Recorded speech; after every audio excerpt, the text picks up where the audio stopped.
So let's hear from Frema. We'll come to Central Region. Thank you very much.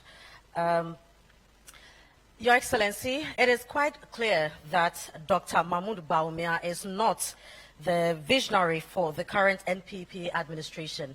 But as rightly admitted, you bear some collective responsibility for the outcomes of government's efforts, either successes or failures. Mr. Vice President, can you state 2 failures of your current administration which you seek to correct, and how do you intend to do this differently should you become the president? Thank you.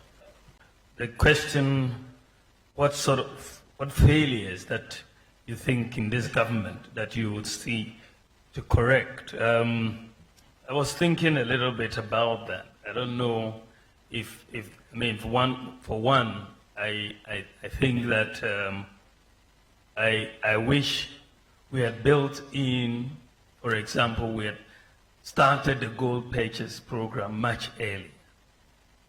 If we had started it in our first term of office, for example, the buffer in terms of gold reserves would have been much bigger. As I said, a few years ago, we had 8.7 tons of gold, and I think so far we are almost they've bought close to about 72 tons or so. So it's very, I mean, something that I wish when I sit back and look and I say, wow, I wish we had been able to buy a bit more and start gold for oil and gold for reserves much earlier.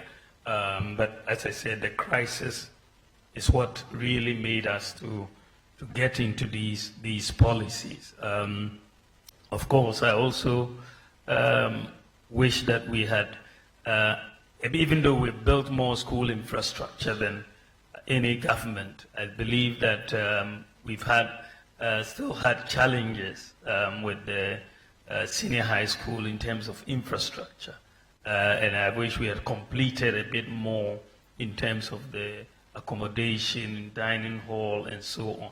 This is one of the reasons why I want us to move a lot of the government expenditure away from government to the private sector. This is a major policy that we are coming up with, that we want to engage the private sector in a lot of expenditure that government normally will put on the budget.